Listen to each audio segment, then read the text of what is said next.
बात करते हैं कुछ और काउंटर की जहां पर आपके लिए कमाई के मौके होने वाले हैं। हमारे साथ अजय केडिया भी हैं, केडिया कमोडिटी के एमडी। अजय केडिया, आपका व्यू क्या होगा गोल्ड और सिल्वर को लेकर के, क्योंकि सोने चांदी में अगर हम देखें तो बिल्कुल बाजार दायरे में फंसता हुआ दिख रहा है। दायरे के इस मार्केट में आपको लगता है कि अभी बेचकर चलना ही बेहतर है? Good evening Mrityunjay. देखिए, 2 दिन पहले जो फेड की मीट थी उसके बाद एक एक्सपेक्टेशन थी इंटरेस्ट रेट बढ़ाएगा, इंटरेस्ट रेट बढ़ भी गई, लेकिन जो आगे का इकोनॉमी 2018 के लिए रहेगा वो खाली थोड़ा डॉविश था। जिस ढंग से उन्होंने जॉब का टारगेट किया था या इन्फ्लेशन का टारगेट रखा था वो पूरा फुलफिल नहीं है। तो मुझे लगता है कि वो ऑलरेडी सब चीज डिस्काउंट हो चुका है। इसी के लिए हमने कल के सेशन में काफी अच्छी तेजी देखी। आज मुझे लगता है एक रेंज बाउंड ट्रेड रहेगा और थोड़ा बाउंस मिलना चाहिए ये, क्योंकि चार्टिकली मार्केट काफी ज्यादा ओवर सोल्ड में है। तो टाइमिंग सेल की सलाह नहीं रहेगी, बाय ऑन ड्रॉप्स करके चलिए। गोल्ड की अगर बात करें तो 28,450 से 28,500 तक का लेवल गोल्ड में देखने मिल जाएगा। ठीक है, तो इस पर आप नजर रखिए। हमारे साथ अब कॉलर जुड़े हैं, विनोद हैं हिसार से। पूछिए विनोद। सर जी, मेरा सवाल ये है जी, कपास के बारे में पूछ रहे, कॉटन के बारे में जी। क्या जानना चाहते हैं आप कपास के बारे में? जी, कपास के बारे में कितनी तेजी आएगी जी? कपास में कितनी तेजी आएगी ये आप जानना चाहते हैं। अजय केडिया, क्या आउटलुक है आपका कपास के ऊपर? देखिए, अगर पूरे कॉटन की प्राइस करें, खासकर कपास की बात करें, तो जिस ढंग से हमने देखा कि एरिया अंडर कल्टीवेशन में काफी ज्यादा बढ़ोतरी हुई थी, उसके बाद प्राइजेस में ड्रॉप भी आया था। बट जो अभी डैमेजेस रिपोर्ट हुई है, कहीं ना कहीं प्राइजेस को सपोर्ट मिल रहा है। टाइमिंग मुझे लगता है कि ये कंटिन्यू जनवरी मिड तक रुक जो रहेगा पॉजिटिव रहेगा। देखने वाली बात रहेगी टेक्निकल, जैसे 1010 की जो लेवल है, अगर ये ब्रीच करता है तो 1040 से 1050 तक का लेवल देखने मिल जाएगा। ठीक है, अगले कॉलर हमारे साथ महेश हैं मंदसौर से। पूछिए महेश।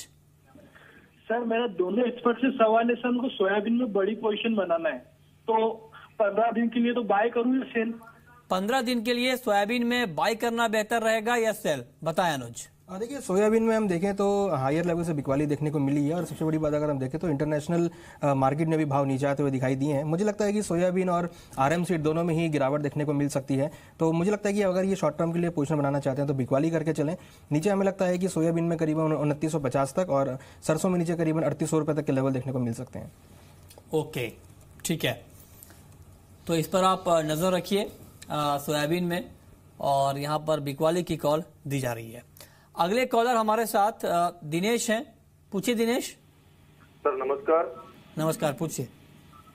सर, मेरी 21,300 रुपये से 2 जीरे है वो बाई है, और 3865 रुपये से 3 गुआर सेल है। सर मुझे क्या करना चाहिए? जीरे में बाइंग की है आपने और ग्वार आपका सेल है। बताएं अजय केडिया, क्या करना चाहिए इनको? नितिन, अगर जीरे की बात करें तो 2017 डेफिनेटली जीरे के लिए काफी बढ़िया रहा। हमने 22,000 का भी लेवल छूते हुए देखा। बट रिसेंट जो जंप आया था वो सोइंग के लिए जो जीरे की डिमांड थी उसकी वजह से आया था। ओवरऑल मुझे लगता है कि ये साल एरिया अंडर कल्टीवेशन है, काफी ज्यादा रहेगा जीरे का। अपसाइड नो डाउट हम लॉन्गर टर्म में अभी भी देख रहे हैं, बट शॉर्ट टर्म में मुझे लगता है प्राइजेस में गिरावट आनी चाहिए, जो वापस 20,000 तक का लेवल आ जाएगा। वहीं अगर गवार की बात करें, गवार में मैं काफी बुलिश हूं। नो डाउट बीच में हमने कंसोलिडेशन जैसा एक्सपेक्ट किया था वही आया है, बट मेरी सलाह से इनको शॉर्ट नहीं करना चाहिए। अगर गवार ने 4,000 का लेवल इस बार तोड़ता है तो 4200 से 4300 तक का लेवल हम जनवरी एंड तक देख सकते हैं। ठीक है, ठीक है, तो इस पर आप नजर रखिए। इसके अलावा आप अनुज गुप्ता, आपका व्यू क्रूड को लेकर क्या होगा? क्रूड का मार्केट भी बहुत ज्यादा एक्शन के मूड में नहीं है। ऐसे में आज के लिए अगर कारोबार करना हो कच्चे तेल में 3675 का लेवल यहां पर दिख रहा है, क्या आपको लगता है बाय करना चाहिए? देखिए, मुझे लगता है कि क्रूड के अंदर अभी जो अगर हम फंडामेंटल देखें तो कहीं ना कहीं जो प्रोडक्शन है यूएस की तरफ से वो काफ़ी ज़्यादा है। हालांकि कुछ जियोपॉलिटिकल टेंशन की वजह से भाव ऊपर आते हुए दिखाई दिए, बट मुझे लगता है कि अब मार्केट ओवरबॉट कैटेगरी में आते हुए दिखाई दिए। तो यहाँ पे जो रिस्क रिवॉर्ड रेशियो है वो ठीक नहीं है। तो मुझे लगता है कि यहाँ पर भी बाय नहीं करना चाहिए। हालांकि अगर किसी को ट्रेड करना है तो हमें लगता है कि यहाँ पे बिकवाली करके ट्रेड कर सकते हैं। स्टॉप लॉस 3750 का रहेगा, टारगेट करीबन 3600 रुपये तक देखने को मिल सकता है। मीन्स कहीं ना कहीं नाइमेक्स में हमें लगता है कि अगेन $56 तक के लेवल देखने को मिल सकते हैं। ठीक है, अगले कॉलर हमारे साथ महेश है लखनऊ से। पूछिए महेश। जी सर नमस्ते, मैं केडिया जी से सवाल पूछना चाहता हूँ। हाँ जी, मेरा केडिया जी से सवाल है कि केडिया जी ने एक आर्टिकल दिया था मेन्थाएल पे कि 2460 का भाव छू सकता है, तो भाव तो लगातार गिरता जा रहा है। उसका बॉटम कहाँ पे? ठीक है, 2000 के बाद मार्केट लगातार नीचे आ रहा है, ये बात ठीक है। आज भी 4% नीचे मार्केट बंद हुआ है। अजय केडिया जी, क्या कहेंगे आप? देखिए, डेफिनेटली हमने मेंथा में बाय कॉल रखा था। आउटलुक हमने जैसा कहा उसी के एक्सपेक्टेड, हमने 900 में बाइंग का कॉल दिया था जिसमें 1600 का पहला टारगेट था और ऊपर में 2200 का नेक्स्ट था।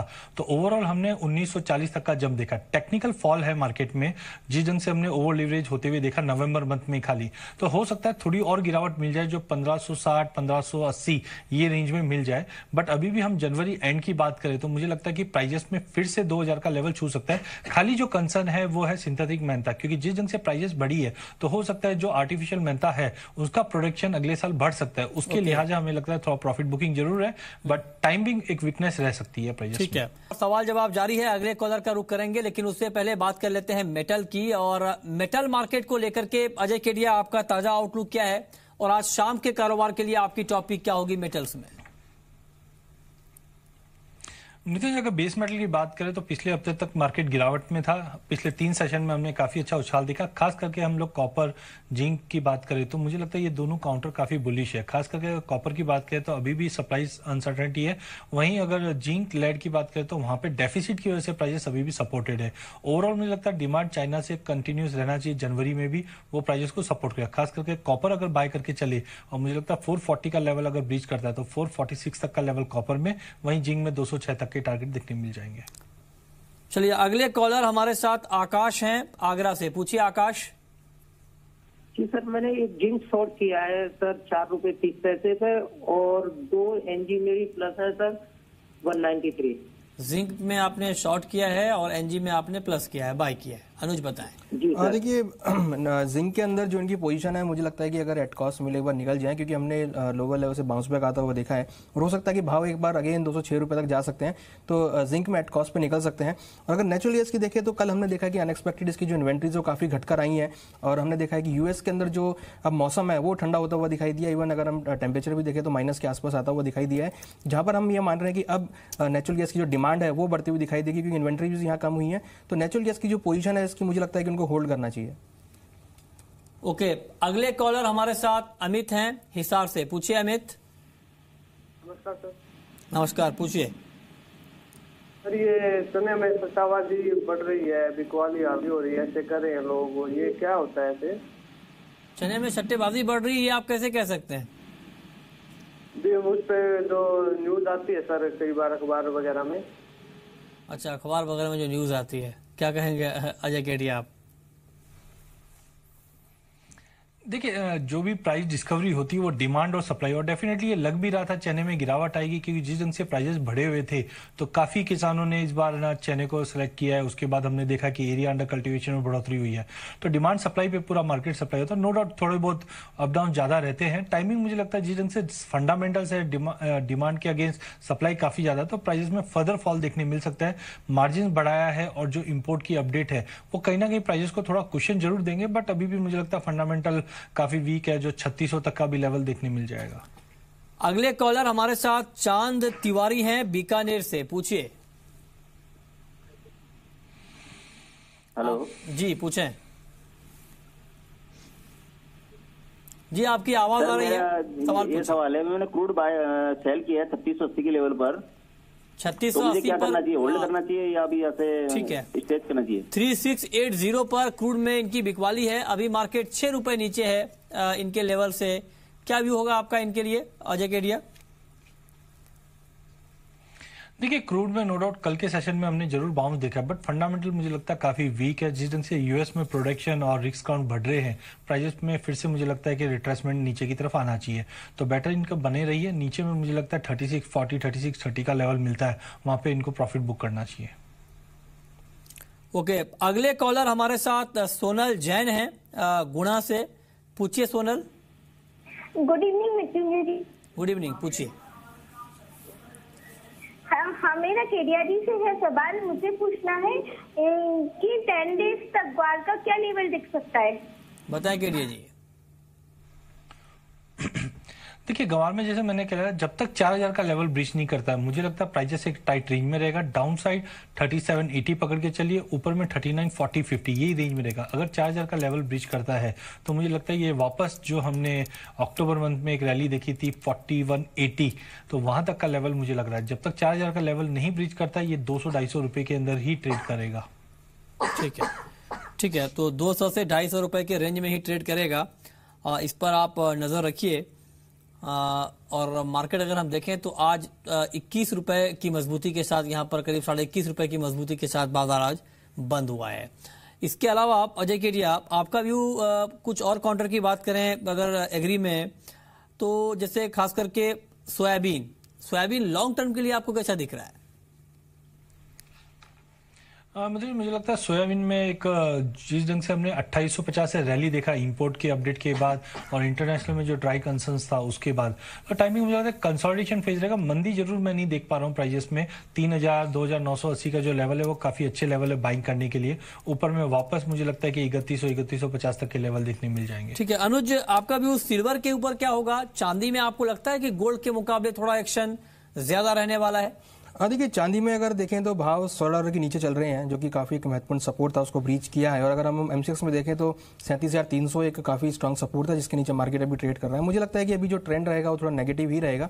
तो गोल्ड और सिल्वर मुझे लगता है कि आज भी कुछ नेगेटिव टेरिटरी में ट्रेड कर सकते हैं, तो दोनों में ही सेलिंग करके चल सकते हैं। सिल्वर हमें लगता है कि नीचे करीबन 36,700 तक के लेवल दिखा सकती है। ओके, और आपको दिखाते हैं कि आज का स्पॉट प्राइस गोल्ड का क्या है। ये आप देख पा रहे हैं अपनी स्क्रीन पर। 24 कैरेट गोल्ड का रेट 28,550 रुपए, 22 कैरेट का रेट 26,289 रुपए और 18 कैरेट गोल्ड का रेट 21,525 रुपए आज हाजिर बाजारों में गोल्ड का ये रेट है। आगे बढ़ते हैं, रुक करते हैं कुछ और कमोडिटीज का जहां पर आपके लिए कमाई के मौके हो सकते हैं। मसालों में अजय केडिया, अब आपका ताजा आउटलुक क्या होगा जीरा, टर्मरिक, इन तमाम काउंटर के ऊपर? अगर जीरे की बात करें तो जैसे मैंने पहले भी कहा था, ओवरऑल जैसे 2017 था वैसे ही मुझे लगता है 2018 भी रहेगा, तेजी का रुख रहेगा। बट टाइमिंग मुझे लगता है जो डिमांड आई थी वो सोइंग के लिए आई थी जीरे में, तो एक प्रॉफिट बुकिंग शॉर्ट टर्म में देखने मिल सकता है। वहीं अगर हल्दी की बात करें, हमने काफी अच्छी रैली भी आते हुए देखी प्राइस में। टाइमिंग मुझे लगता है एक गिरावट का रुख रहेगा, जो 7200 तक का लेवल हल्दी में देखने मिल जाएगा। अगले कॉलर हमारे साथ पवन है सिरसा से, पूछिए पवन।